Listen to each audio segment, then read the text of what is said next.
ఆంధ్రప్రదేశ్ తాలూకా brand image గురించి మనం మాట్లాడుకోవాలనుకున్నా, ఆంధ్రప్రదేశ్ అనే పదం మనకెక్కడ వినబడినా కూడా ఫస్ట్ టక్కున గుర్తొచ్చే మనిషి గౌరవ సీఎం గారు నారా చంద్రబాబు నాయుడు గారు.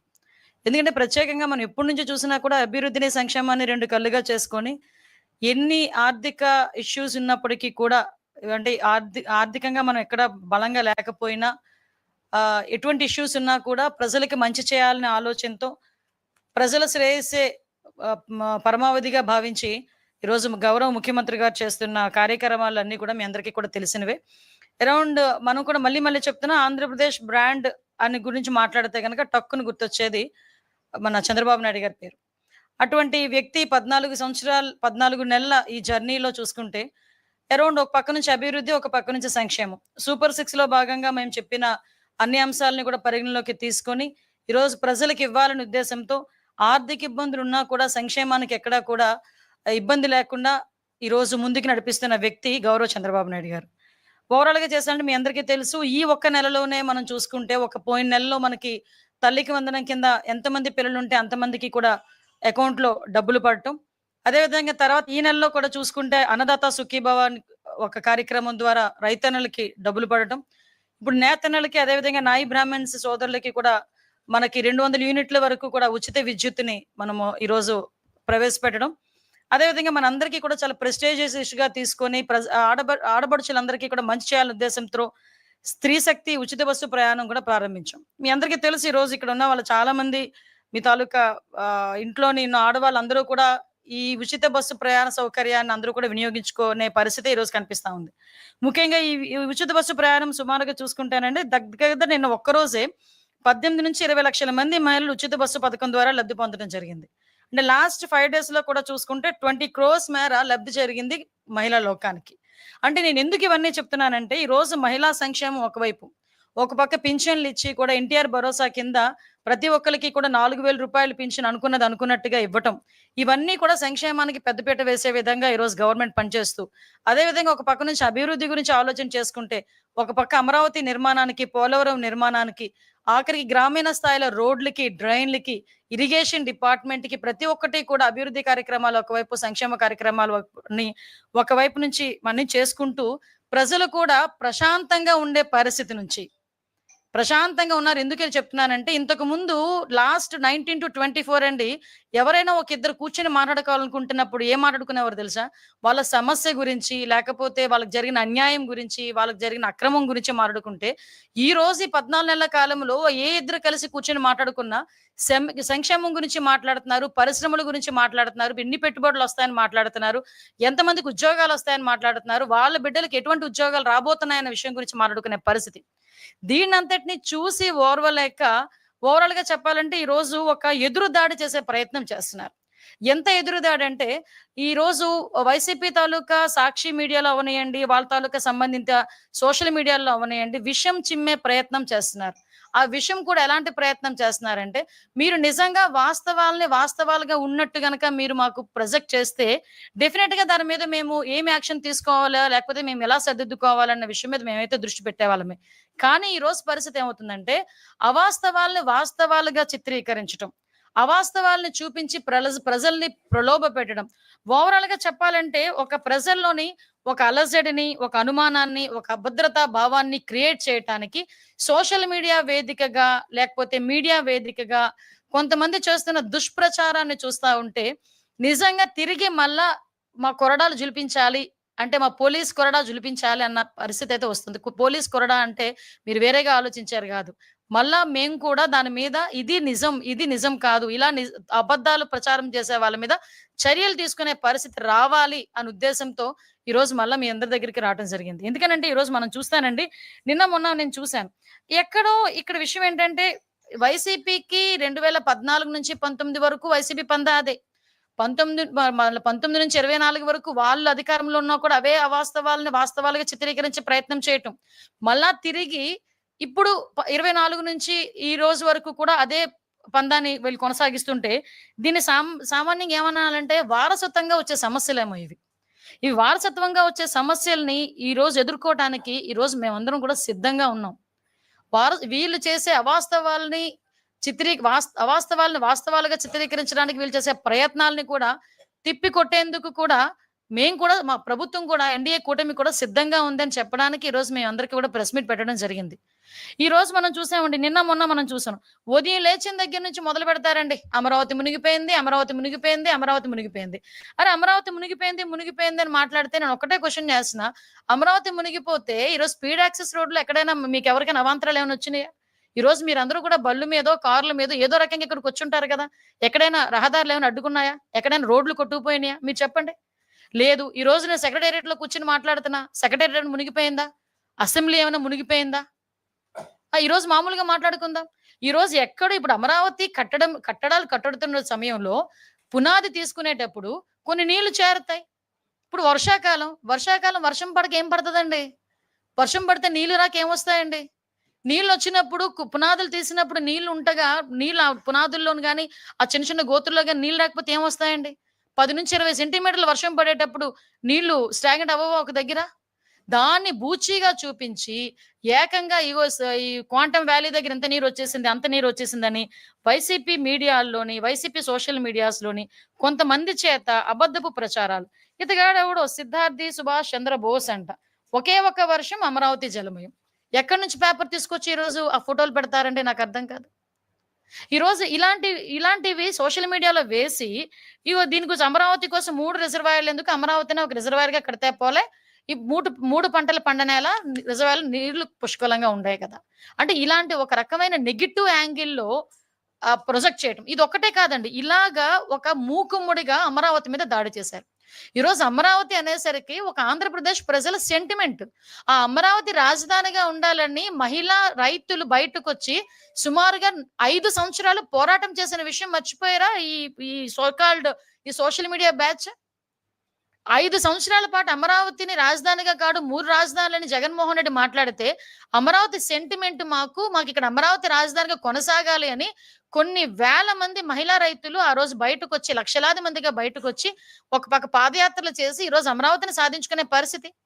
అటువంటి అమరావతి మీద మళ్ళీ బురద జల్లటం. ఈరోజు అమరావతి కట్టడానికి సెంట్రల్ గవర్నమెంట్ కూడా సపోర్ట్ చేసి ఫండ్ తీసుకొచ్చుకొని మనం అన్ని కూడా అమరావతిలో ప్రతిదీ కూడా నిర్మాణం చేసుకోవాలని చెప్పి ఇటుక పేర్చుకుంటూ ఒకటి ముందుకెళ్తుంటే గౌరవ ముఖ్యమంత్రి గారు ఈరోజు అది చూసి ఓర్వలేక ఈరోజు అమరావతి మీద దుష్ప్రచారం చేయటానికి అమరావతి మునిగిపోతుంది, అమరావతిలో వాటర్ అన్ని కూడా ఎవడో మాటలు రాస్తాడు.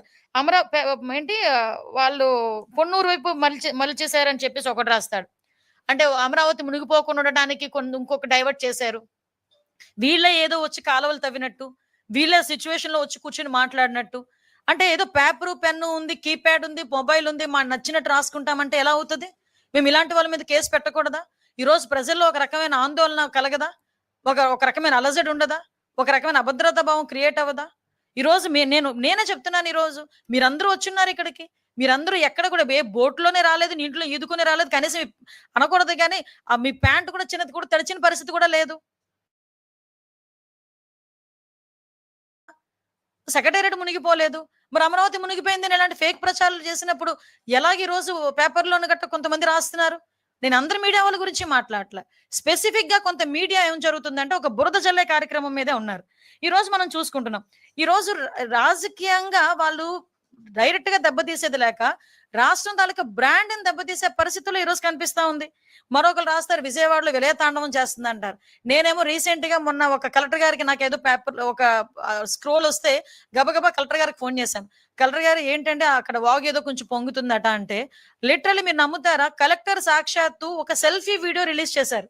ఎటువంటి భయాందోళనకు గురి కాకండి, అక్కడ ఏమీ జరగట్లేదు అని. మళ్ళా నెక్స్ట్ డే నేను ఎక్కడ నమ్మనేమోనని అక్కడికి వెళ్ళి ఫోటో తీసి నాకు గూగుల్ మ్యాప్ నుంచి ఫోటో తీసి చూపించిన పరిస్థితి. అంటే ఎంతవరకు ప్రజలను భయాందోళనలకు గురి చేయడానికి చేస్తున్నారు.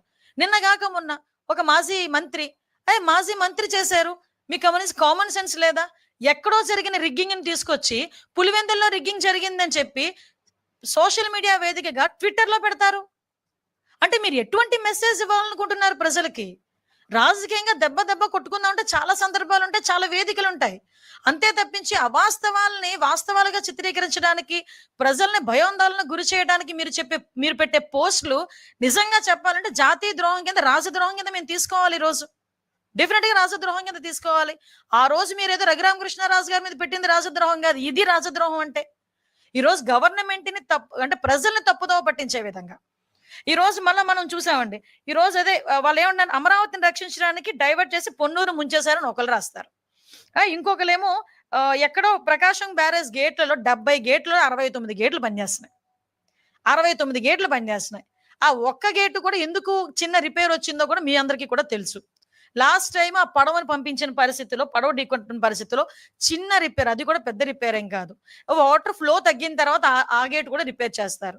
అంటే 70 గేట్లలో 69 గేట్లు పనిచేస్తా ఉంటే, ప్రకాశం బ్యారేజ్ గేట్లు పనిచేయట్లేదని ఒకడు రాస్తాడు. ఏమనుకుంటారండి? ఆ బుడమేరు మళ్ళా బుడమేరు వరదలొచ్చేసినాయి. మళ్ళా విజయవాడలోకి వాటర్ వచ్చేసిందని ఒకటి రాస్తారు. నేనెందుకు మాట్లాడుతున్నానంటే ఇప్పటికే ఇలాంటి వాటి మీద ఇలాంటి ప్రచారాల మీద అడ్డుకట్ట వేయాలి. గవర్నమెంట్ మీద ఏదైతే వీళ్ళు దుష్ప్రచారాలు చేస్తున్నారో వీటి మీద ఎట్టి పరిస్థితుల్లోని కూడా మేము అడ్డుకట్ట వేయాల్సిన బాధ్యత ఎన్డీఏ కూటమిగా మా మీద డెఫినెట్‌గా ఉంది. ఎందుకంటే వీళ్ళకి నిజంగా చెప్పాలంటే నేను చాలా సార్లు అంటాను. యాంటీ సోషల్ ఎలిమెంట్ అనాలో, యాంటీ కాన్స్టిట్యూషనల్ ఎలిమెంట్ అనాలో తెలీదు జగన్మోహన్ రెడ్డిని. ఎందుకంటే నేను చాలా సందర్భాల్లో మేమేదో చెప్తా ఉంటే మీరేమనుకుంటారంటే, అస్తమానం ఎందుకు అతని గురించి మాట్లాడుతున్నారని మీరు మాట్లాడతారు. అంటే ఒక జాతీయ జెండాకి, ఒక స్వతంత్ర దినోత్సవానికి కూడా వాల్యూ లేకుండా చేసిన వాళ్ళని ఈ రకంగానే మాట్లాడతారు. ఆయన పందా ఇలాగే ఉంటుంది. ఆయన తాలూకా సొంత పేపర్‌లో ఇలాంటి రోజుకొక ఫేక్ న్యూస్, రోజుకొక ఫేక్ న్యూస్. మొన్ననే నేనే మీకు చూపించాను. అక్కడ జనాలు లేకపోతే పాత వీడియో తీసుకొచ్చి ఇప్పుడు జనాలని చెప్పి లైవ్ టెలికాస్ట్ చేసే పరిస్థితి కూడా కనిపించింది. ఇవన్నీ ఒక పక్క వీళ్ళు చేస్తా ఉంటే, ఈ రోజుకి కూడా సోషల్ మీడియాలో మళ్ళీ తిరిగి కించపరిచే పోస్టులు పెట్టడం. ఇవన్నీ నేను ఒకటే మాట్లాడుతున్నానండి. ఓవరాల్‌గా మీకు చెప్పేదొకటే. ఈరోజు ప్రభుత్వం గురించి మీకేమైనా వాస్తవాలున్నాయా? మీకున్న ఆ వాక్ స్వతంత్ర హక్కుని మేమెక్కడ కూడా ఇబ్బంది పెట్టం. కానీ వాస్తవాల్ని వాస్తవాలుగా మాత్రమే రాయాలి. నిజంగా అక్కడ తప్పు జరిగింది. ఆ వాస్తవాన్ని తీసుకొచ్చి వాస్తవంగా రాయండి. డెఫినిట్‌గా మేము దాని మీద చర్యలు తీసుకుంటాము. డెఫినిట్‌గా మేము సరిదిద్దుకుంటాము. సరిదిద్దుకోవడానికి ఈరోజు గవర్నమెంట్ సిద్ధంగా ఉంది. మేమెవరం దేవుళ్ళం కాదు. మేము చిన్న చిన్న తప్పులు చేయొచ్చు. అటువంటి పరిస్థితుల్లో మీరు నిజంగా వాస్తవాలను చెప్పండి. డెఫినిట్‌గా మేము చేసే పరిస్థితి కూడా మేము ఇలాగే మాట్లాడతాం. అంతే తప్పించి అవాస్తవాల్ని వాస్తవాలుగా చిత్రీకరించడానికి ఒక దండుపాలెం బ్యాచ్ లాగా కొంతమందిని బయటకు తీసుకొచ్చి, ఇదే పనిగా సోషల్ మీడియాలో పోస్టులు పెట్టించి, సోషల్ మీడియాలో నోటికొచ్చినట్టు మాట్లాడించి, తిరిగి మహిళల గురించి కించపరిచేటట్టు మాటలు మాట్లాడించి, రెచ్చగొట్టే విధంగా మాట్లాడించి, ప్రజల్ని మభ్యపెట్టడానికో, అభద్రతా భావానికి గురి చేయటానికో గనక ప్రయత్నం చేస్తే డెఫినిట్‌గా లీగల్‌గా మేము యాక్షన్ తీసుకుంటాం. ఇటువంటి సోషల్ మీడియా పోస్టుల మీద ఒక ఫ్యాక్ట్ ఫైండింగ్ కమిటీ కూడా మేము ఏర్పాటు చేసుకుంటాం. దాంతో భాగంగా వాళ్ళిచ్చిన నివేదికల ఆధారంగా డెఫినిట్‌గా ఒక చట్టాన్ని కూడా తీసుకొచ్చి సోషల్ మీడియాలో అవాస్తవాలను వాస్తవాలుగా చిత్రీకరించడం ప్రయత్నించే ప్రతి ఒక్కళ్ళ మీద కూడా లీగల్‌గా చర్యలుంటాయి. దయచేసి వీట్లి మీద అన్నిటి మీద కూడా మీరందరూ కూడా అలర్ట్‌గా ఉండాల్సిన అవసరం ఉంది. దయచేసి ఇంకొక మాట చెప్పాలి. కొంతమంది అఫీషియల్స్ ఉన్నారు. ఈ అఫీషియల్స్ ఏం చేస్తున్నారంటే, నిజంగా వాళ్ళకి రాజకీయంగా వాళ్ళు కొంచెం ముందుకెళ్ళాలి. అంతేగాని కొంతమంది గవర్నమెంట్ ఉద్యోగస్తులు కూడా రాజకీయంగా అవాస్తవాల్ని వాస్తవాలుగా చిత్రీకరించే ప్రయత్నంలో సోషల్ మీడియాను వాడుకోవడం కూడా మా దృష్టికొచ్చింది. అటువంటి వాళ్ళ మీద కూడా కంపల్సరీగా వాళ్ళ మీద ప్రభుత్వపరమైన చర్యలు తీసుకోవడానికి కూడా ఎక్కడ కూడా బ్యాక్ స్టెప్ అయ్యాం. ఈ రోజు మహిళల భద్రత అన్నది మేము ఎంత టాప్ ప్రయారిటీ మేము తీసుకునే పరిస్థితి కూడా కనిపిస్తా ఉంది. ఈ రోజు మహిళల భద్రత విషయంలో గాని, సోషల్ మీడియాలో పెట్టిన పోస్టుల విషయంలో గాని ఒక కఠినమైన చట్టాన్ని తీసుకురావాలనే ఉద్దేశంతో గౌరవ ముఖ్యమంత్రి గారు దీని మీద చాలా చాలా కటువుగా ఉండే పరిస్థితి. ఇటువంటి విషయాల్లో ఇన్వాల్వ్ అయ్యే ఏ ఒక్కరి మీద కూడా ఎట్టి పరిస్థితుల్లోని క్షమాభిక్ష అనేది ఉండదు అన్న సంగతి ముఖ్యమంత్రి గారు చాలా సందర్భాల్లో చెప్పారు. మహిళల మీదకి అడ్డగోలుగా వెళ్ళే ఎవరిని కూడా మేము మహిళల మీదకి అనుచిత వ్యాఖ్యలు చేసేవాళ్ళు గాని, మహిళల మీద ఈ రోజు వరకు మీరు చూసారు. గాంజాని అరికట్టగలుగుతున్నాం. డ్రగ్స్‌ని అరికట్టగలుగుతున్నాం. ఈ రోజు క్రైమ్ రేట్‌ని తగ్గించగలుగుతున్నాం. వుమెన్ ప్రొటెక్షన్‌ని పెంచగలుగుతున్నాం. శక్తి యాప్ ద్వారా చాలా మంది మహిళలకు భద్రతా చట్టాల దృష్ట్యా మేము దగ్గర కాగలుగుతున్నాం. ఇవన్నీ కూడా మేము చేసుకుంటున్నాం. ఒకటే మీ అందరికీ తెలియజెప్తున్నా. మళ్ళీ ఇలాంటి పరిస్థితులు వస్తే గనక డెఫినిట్‌గా మేము కఠినమైన చట్టపరమైన చర్యలు కూడా తీసుకుంటాం. లాస్ట్ గవర్నమెంట్‌లో ఎట్లాంటి ఫేక్ వార్తలు రాస్తే నోటీసులు ఇచ్చి చర్యలు తీసుకునేటట్టుగా జీవోలు కూడా తీసుకొచ్చారు. ఆ జీవోలు ఇప్పటికీ మనగడలోనే ఉన్నాయి. జీవోలు కాదండి సార్, చట్టమే తీసుకొస్తామండి. జీవోనైతే ఈ రోజు మీరు ఉంచొచ్చు, రేపు ఉదయం మీ వేరే వాళ్ళు వచ్చిన తర్వాత జీవో క్యాన్సిల్ చేయొచ్చు. సో జీవోలు కాదండి, చట్టాన్నే తీసుకొస్తున్నాం. చట్టం తీసుకురావడానికి కూడా మేము రెడీగా ఉన్నాం.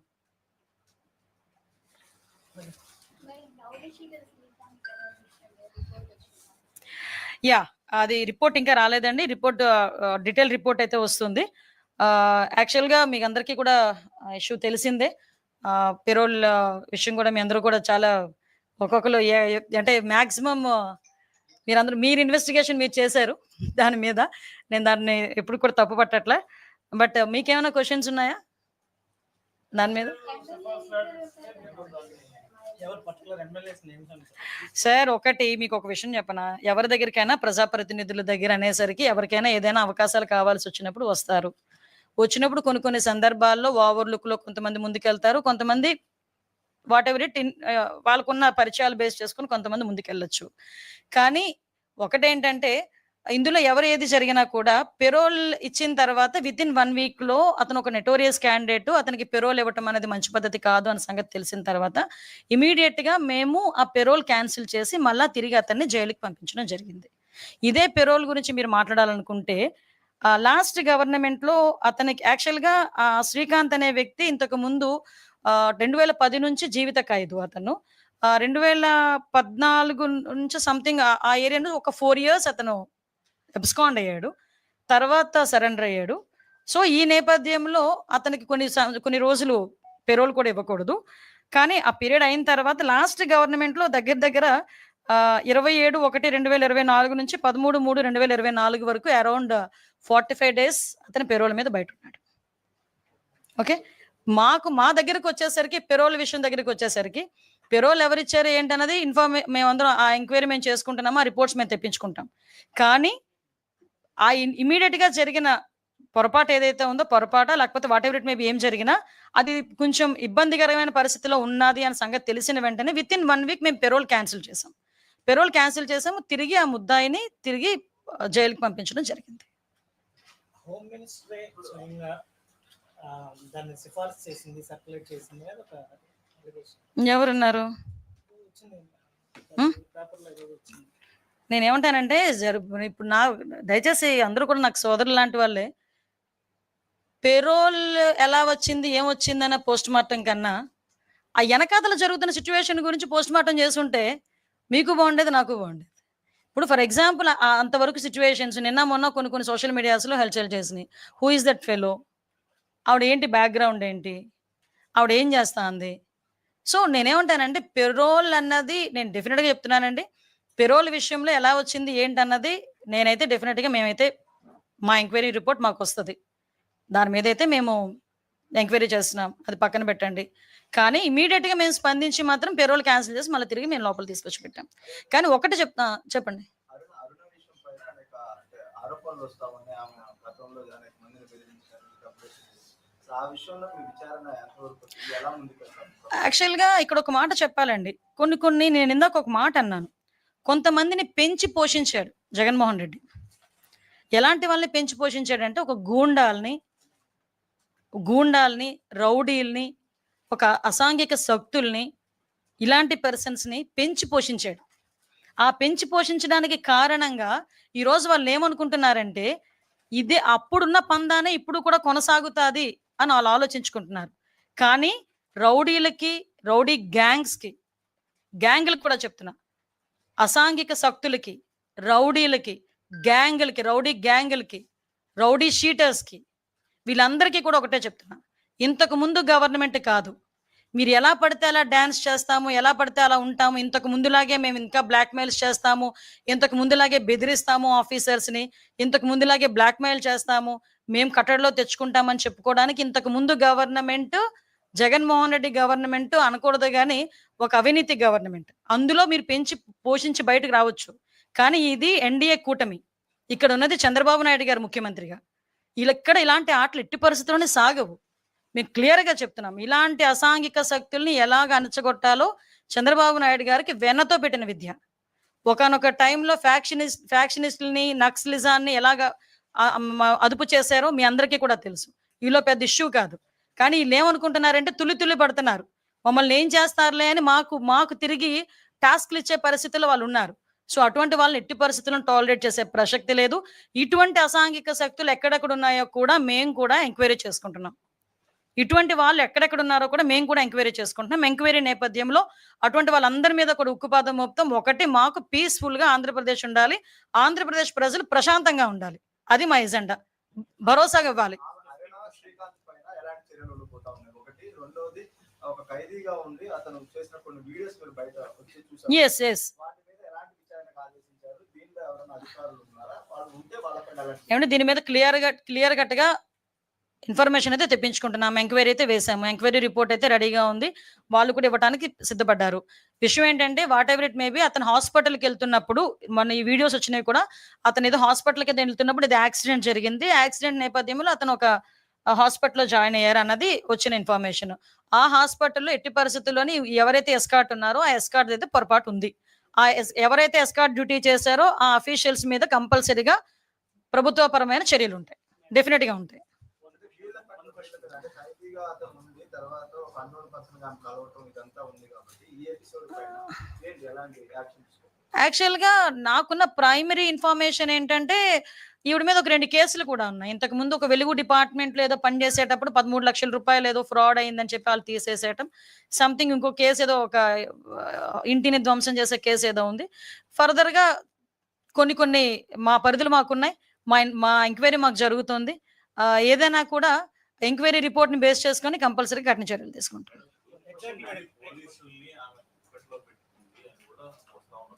సార్ ఇందాక మీకు ఒక విషయం చెప్పాను అండి మీకు.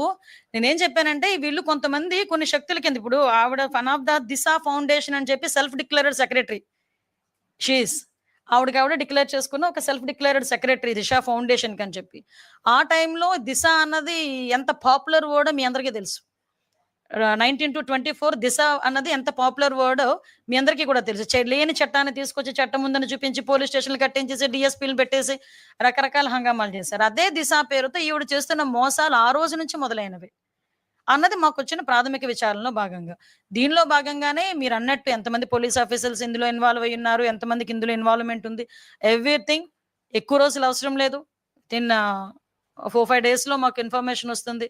ఇందులోని ఎటువంటి సిట్యుయేషన్‌లోనైనా ఎటువంటి ఆఫీసర్‌నైనా మేము చర్యలు తీసుకుంటాం. అందులో బ్యాక్ స్టెప్ వేసే ప్రసక్తి లేదు. అనేక అసాంఘిక కార్యక్రమాలకు ఈ అరుణ కావచ్చు, తనతో ఆమెతో సన్నిహితులు కొందరు వ్యక్తుల పాత్ర ప్రమేయం ఉంది. ప్రశాంతంగా ఉన్న నెల్లూరు ఇప్పుడు కొంత నేరమయమైందనే ఒక అభిప్రాయం కూడా వ్యక్తమవుతుంది. డెఫినెట్లీ మీరన్నది కరెక్టే. మీరన్న దాని మీదే మేము ఎంక్వైరీ చేస్తున్నాం. యాక్చువల్‌గా ఇంతకుముందు మాకొచ్చిన చిన్న ప్రైమరీ ఇన్ఫర్మేషన్ బేస్ చేసుకొని మేము అన్నీ కూడా బయటకు తీస్తున్నాం. బయటకు తీస్తున్న నేపథ్యంలో అంటే హౌ షీ ఈజ్ అన్నది ఇక్కడ నేను మెన్షన్ చేయాలి. సంథింగ్ ఒక 3-4 డేస్ బ్యాక్ ఏదో ఒక సీఐకి ఫోన్ చేయాలింది ఇదే మనిషి దగ్గర నుంచి. వెళ్ళడం ఎలా వెళ్ళింది తెలుసా? మా పేషి నుంచి వెళ్తున్నట్టుగా వెళ్ళింది నంబరు. సంహవ్ మా వాయిస్‌కి ఫోన్ చేసి ఏంటి సార్ ఎవరో లేడీ ఉన్నారా, నన్ను ఇలా బెదిరిస్తున్నారంటే, ఏంటి ఆ నెంబర్ ఇవ్వండి, హెర్ నెంబర్ అంటే చెప్తున్నా. ఇంత సిచ్యువేషన్ జరుగుతున్నా కూడా ఆవిడ చెప్తోంది. yes exactly that's why we are enquiring. అందువల్లనే మేము చాలా డెప్త్‌కి వెళ్ళి ఎంక్వైరీ చేస్తున్నాం. కొన్ని సందర్భాల్లో ప్రెస్ ముందు కొన్ని మేము చెప్పలేం. మేము యాక్షన్ తీసుకునేటప్పుడు కొన్ని పరిధులు మాకుంటాయి. ఆ పరిధులు దాటి మేము ఎప్పుడు యాక్షన్ తీసుకున్న తర్వాత పరిధి దాటి మేము మాట్లాడతాం.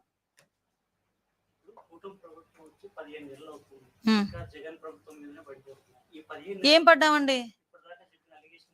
ఎలిగేషనా ఇది వాస్తవాలా? అలా కాదండి. అలాగే ఒకటే మీరు అన్నదానికి ఓకే కమాన్ ఈ పర్టిక్యులర్ పెరోల్ విషయంలో రికమెండ్ చేసింది ఎవరో మీకు తెలుసు. మీరు చెప్పడానికి మీకు ఏదో రూల్స్ అనిపిస్తున్నాయి.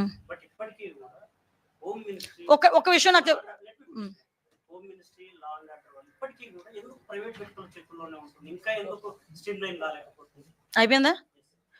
పెరోల్ ఇవ్వడం తప్ప ఒకసారి చెప్పండి మీరు. పెరోల్ రాంగ్ వ్యక్తులకు ఇవ్వడం తప్ప రికమెండ్ చేసింది ఎవరు? ఎస్ కదా. వెయిట్ రాంగ్ వ్యక్తులకు ఇవ్వడం అంటే ఇప్పుడు మీ ఉద్దేశంలో శ్రీకాంత్ అనే వ్యక్తి రాంగ్ వ్యక్తి. ఎస్ కదా, అతను వెళ్ళారు కదా. మరి లాస్ట్ గవర్నమెంట్ ఎందుకు మాట్లాడితే పడతారని అంటారు కదా. ఇది is it correct or not? 27/1/24లో ఆయన 30 days పెరోల్ పెడితే ఆ పెరోల్ కి ఇదే ఆఫీసర్స్ అతను చాలా వెరీ గుడ్ పర్సన్ అని చెప్పి ఇదే ఆఫీసర్స్ పెరోల్ శాంక్షన్ చేసి మళ్ళీ ఇంకొక 15 రోజులు ఎక్స్టెన్షన్ చేసుకున్నారు. మేము ఈ రోజు ఆ పని చేయలే. ఎస్ వెయిట్ నన్ను కంప్లీట్ చేయనియండి. ఇందా మీరు కంప్లీట్ చేయమని అడిగారు కదా, కంప్లీట్. ఎస్, పెరోల్ ఎలా వచ్చింది అన్నది నేను తర్వాత మా రిపోర్ట్స్ లో మేము చెప్తామని చెప్పాను. ఒకటి. నెక్స్ట్ థింగ్, పెరోల్ వచ్చిన తర్వాత ఇతను ఒక నెటోరియస్ క్యాండిడేట్, పెరోల్ రాకూడదు అన్న సంగతి మా దృష్టికి వచ్చి ఇమీడియట్ గా మేము విత్ ఇన్ 1 week లోనే పెరోల్ క్యాన్సిల్ చేసి అతన్ని తిరిగి మళ్ళీ జైల్లో పెట్టాం. ఇలా 45 రోజులు బయట పెట్టలేదా? మేము తీసుకొచ్చి మేము పెట్టాం కదా. అది మా చిత్తశుద్ధి అని మీరు అనుకుంటున్నారు. You are stick on your word, I am stick on my word. Please, నేను జైల్స్ డిపార్ట్మెంట్ తో కరెక్ట్ గా 4 days బిఫోర్ నేను రివ్యూ పెట్టుకున్నా. కావలిస్తే ప్రెస్ లో వచ్చింది, ఫొటోస్ ఉన్నాయి, జస్ట్ చెక్అవుట్. ఆ రోజు నాకు ఆ సూపరింటెండెంట్ నాకు చెప్పాడు, madam he's very notorious candidate, అతని పెరోల్ వచ్చింది, జస్ట్ ఒకసారి చెక్ చేసుకోవాలి, లేకపోతే మనం ఇబ్బంది పడతాం. వెంటనే నేను ఆ రోజు ఆర్డర్ ఇచ్చాను.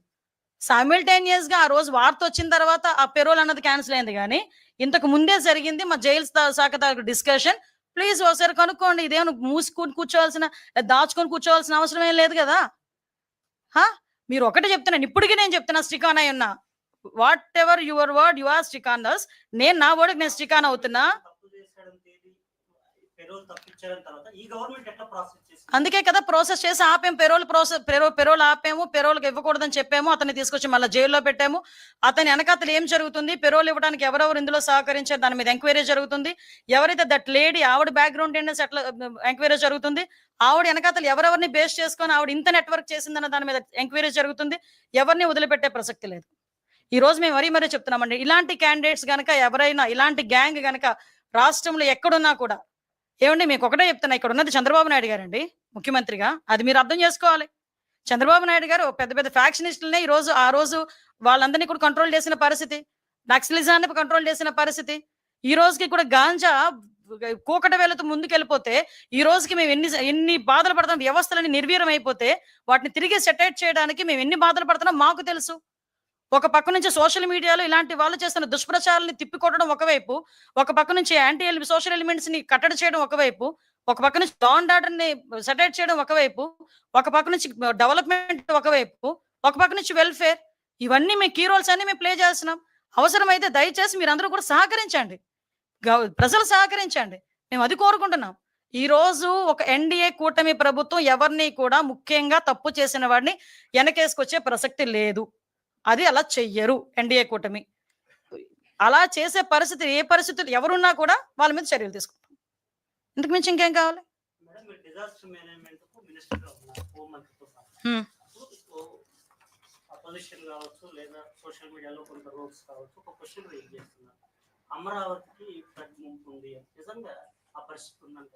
అలా ఉండుంటే ఈరోజు వస్తారా మీరు ఇక్కడికి?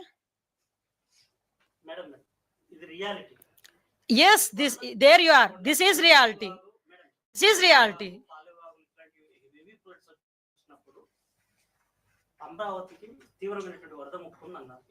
ముప్పు ఉందని ఎవరు చెప్పారు సార్? డిజాస్టర్ మేనేజ్మెంట్ నుంచి ఏమైనా అనౌన్స్ చేసిందా? నేను చెప్తున్నా మీకు, ఎవరు అనౌన్స్? నేను అదే చెప్తున్నా, మేము డిజాస్టర్ మేనేజ్మెంట్ నుంచి మీకు వరద ముప్పు ఉంది అంటే మీరు అలర్ట్ అవ్వాలి. మేము మాట్లాడట్లేదు దాని గురించి. మేము మా సహాయ చర్యలో మేము ఉంటున్నాం. ఈ రోజుకి ప్రకాశం బ్యారేజ్ కి ఫస్ట్ వార్నింగ్ లెవెల్ మాత్రమే వచ్చింది. మొన్న సెకండ్ వార్నింగ్ లెవెల్ వరకు వచ్చిన తర్వాత కూడా రిసైడ్ అయింది. ఆ విషయాలు మరి ప్రతిరోజు ప్రజలకు మేము చెప్తూనే ఉన్నాం. దయచేసి మీ నెంబర్ మా డిజాస్టర్ మేనేజ్మెంట్ ఆఫీస్ లో లేనట్టుంది. ఉరుములు పడినా, మెరుపులు పడినా కూడా మేము అలర్ట్ ఇస్తున్నాం. ఆఖరి మీ గ్రామాల్లో, మీ చుట్టుపక్కల ఎలా మధ్యలోనికి ఏదైనా వాటర్ వచ్చినా కూడా మీకు అలర్ట్ ఇస్తున్నాం. అటువంటి పరిస్థితుల్లో అంత అలర్టింగ్ సిస్టమ్ ఈ రోజు డెవలప్ అయింది. ఒకనొక సందర్భం డిజాస్టర్ మేనేజ్మెంట్ అంటే నెంబర్ 1 పొజిషన్ లో ఉండేది చంద్రబాబు నాయుడు గారి హయాంలో. లాస్ట్ 5 సంవత్సరాలు మూలన పడేశారు. మళ్ళా తీసుకొచ్చి మళ్ళా తిరిగి మేము అంతా రీస్టోర్ చేస్తున్నాం. గమనించండి, ఇంతకు ముందు ప్రకాశం బ్యారేజ్ లో 70 గేట్లు ఉంటే 69 గేట్లు పనిచేస్తున్నా, ఒక గేట్ పనిచేయట్లేదని ఇష్టానుసారంగా మాట్లాడితే దానికి నేను సమాధానం చెప్పాలా? దానికి అలా పెట్టినోడి గురించి మేము చర్యలు తీసుకోకుండా ఉండాలా అండి?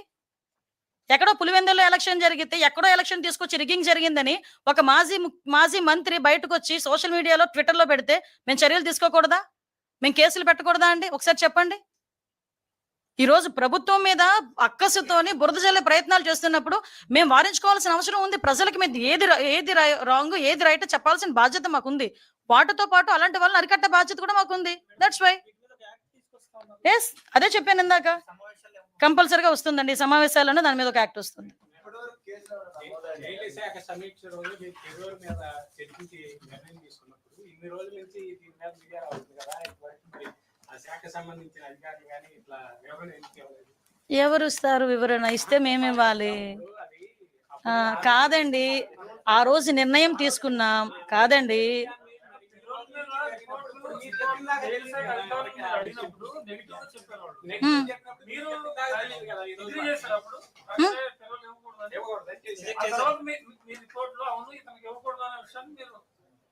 ఇందాక మీకు చెప్పింది ఏంటండి, కాబట్టే కదా నేను అది ఎలా వచ్చిందని ఎంక్వైరీ చేస్తున్నామని చెప్పాను. కాదండి,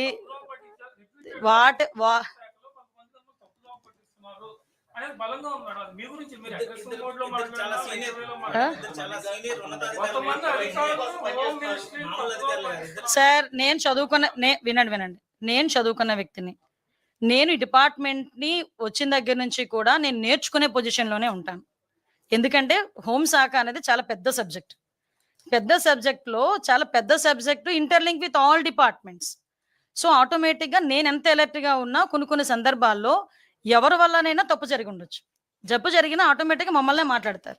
దానికి నేను ఒప్పుకుంటున్నాను, నేనేం మాట్లాడలే. దాని గురించి నేనేమి వివరణ ఇది తప్పు జరగలేదనో ఏం జరగలేదో నేను చెప్పట్లే. నేనేమంటానంటే తప్పు జరిగిన ఇలా జరగకూడదు అని వచ్చిన వెంటనే మేము నిర్ణయం తీసుకున్నామా లేదా, మీరు దాన్ని దయచేసి ప్రొజెక్ట్ చేయండి. మీరు చాలా విషయంలో సహకరించాలి. పెరోల్ అన్నది రాజ్యాంగపరమైన హక్కు. ఎవరైనా దానికి విడ్రో చేసినప్పుడు మాత్రమే దాన్ని బ్లాక్ లో పెట్టాల్సిన అవసరం ఉంది. ఆ టైంలో ఎవరైనా విడ్రో చేశారా వాళ్ళకి ఇవ్వకూడదని ఏంటండి? మేడం గారు చేయమని చెప్పింది ఎవరు? పెరోల్ కు పర్మిషన్ ఇచ్చింది ఎవరు? తర్వాత అసలు విషయం ఏంటంటే మీరు డైవర్ట్ అవుతున్నారు, మిమ్మల్ని డైవర్ట్ చేస్తున్నారు, నాకైతే అర్థం కావట్లేదు. కానీ అసలు పెరోల్ మీద ఎంత పోస్ట్ మార్టం చేస్తున్నారు కదా, అసలు వెనకాతల ఆ వ్యక్తి మీద ఎందుకు పోస్ట్ మార్టం చేయట్లేదు నాకు అర్థం కావట్లేదు. దయచేసి అది ఆలోచించండి ఒకసారి.